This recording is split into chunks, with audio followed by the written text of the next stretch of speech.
साथियों, आज हम लोग संगठन की बात कर रहे हैं, ये सही बात है।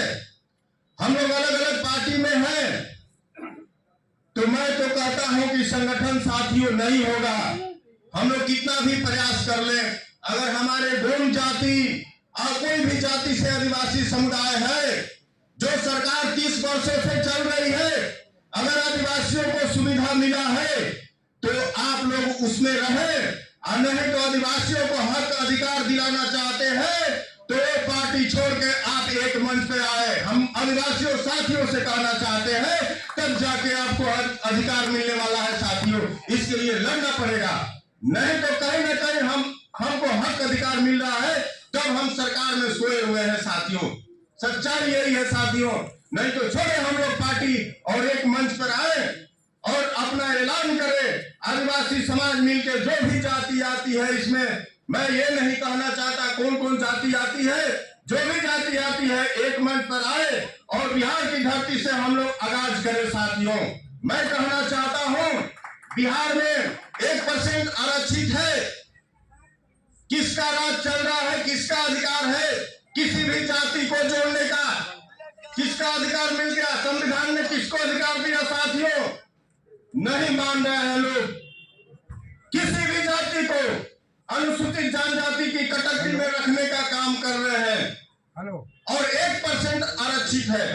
1% के हिसाब से अगर ये सरकार गूंगी बहरी नहीं होती तो जिस तरह से जो भी जाति इस कैटेगरी में ला के रख रही है उस सीट का दायरा भी बढ़ाई होती। मैं खुले मन से कहता हूं कि जो गूंगी बहरी सरकार इसलिए बोल रहा हूं कि किसी भी जाति को आप अनुसूचित जनजाति में ले आकर रखते हैं और 1% आरक्षित है।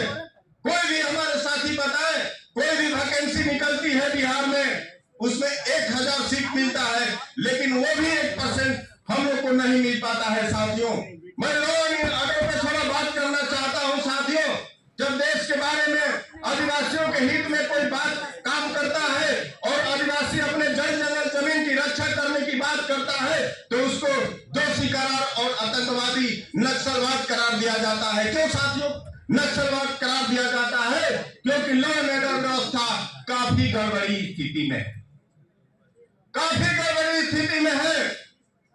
क्लोजन सिस्टम की जो व्यवस्था है साथियों, उसमें गरीब के बच्चे नहीं जाते, उसमें गरीब के बच्चे नहीं जाते। मात्र भारत में 300 ऐसे ही घर है जिनके बच्चे जज बन पाते हैं साथियों। आप लोग इस बात पे ध्यान दीजिएगा। भारत में 300 ऐसे ही घर हैं जो वीआईपी रेंज है, उनके ही बच्चे जज बन के बैठे हुए हैं और आदिवासियों और अति पिछड़ों का अधिकार और न्याय नहीं मिलता है साथियों। उस जज सिस्टम की भर्ती प्रक्रिया मैं थोड़ा बता देना चाहता हूं साथियों। वो 6 सदस्यीय टीम होता है और 6 सदस्यीय टीम द्वारा उस जज का चुनाव कर लिया जाता है साथियों। उसकी वैकेंसी शायद ही नहीं निकलती है, उसमें दलित अति पिछड़ा और महादलित का बेटा नहीं जाता है साथियों। मैं इस पर भी ध्यान आकृष्ट कराना चाहूंगा अपने महानुभाव से कि जो हमारे जानकार व्यक्ति हैं, जो अनुसूचित जनजाति आदिवासियों के हित में जानकार है, मैं उनको इकोलॉजियन सिस्टम के व्यवस्था को भी मैं ध्यान आकृष्ट कराना चाहता हूं साथियों कि ये ऐसी प्रक्रिया हो हमारे देश में कि दलित और अति पिछड़ा और जनजाति के बच्चे भी जज बन सके, जैसे IAS IPS बनते हैं। मेरा कहना यह है साथियों, मैं ये कहना चाहूंगा कि जिस तरह से आज सम्मेलन हुआ है, सेमिनार हुआ है, मैं ये खुले मन से ऐलान करना चाहता हूं, अगर हम लोग पूरे आदिवासी एक मंच पे आ गए तो गांधी मैदान भरने की ताकत है। बिहार की जो गांधी मैदान है बड़ा, उसको भरने की ताकत है साथियों और बिहार के लोग देखेंगे। लेकिन हम लोग एक मंच पे नहीं है साथियों। अभी इस सभा में टीका टिप्पणी होने लगी थी साथियों, लेकिन विधि व्यवस्था ठीक डिसिप्लिन में रहना चाहिए। मैं अपने फिर एक बार महानुभाव को मैं हार्दिक अभिनंदन करता हूं। हमारे डॉक्टर राम जी साहब जी आए हैं, हम लोग के समाज के बहुत सचेतक शुभचिंतक हैं। Professor doctor Ram ji late से आए तो मैं इनको भी दिल से हार्दिक बधाई अभिनंदन करता हूं।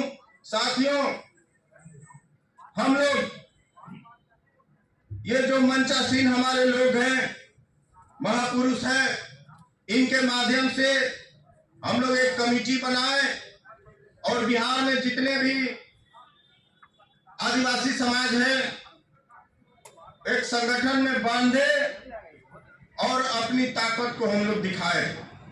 साथियों, मैं कहना चाहता हूं कि आज बिहार में राष्ट्रीय ये कोई राजनीतिक मंच नहीं है, इसलिए मैं राजनीति के विषय में बात नहीं करना चाहता हूं।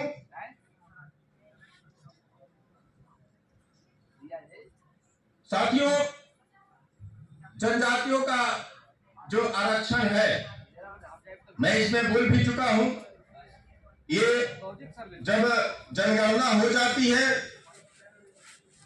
तो स्थिति परिस्थिति निकल के आएगी, उस हिसाब से हम लोग को आरक्षण मिलेगा।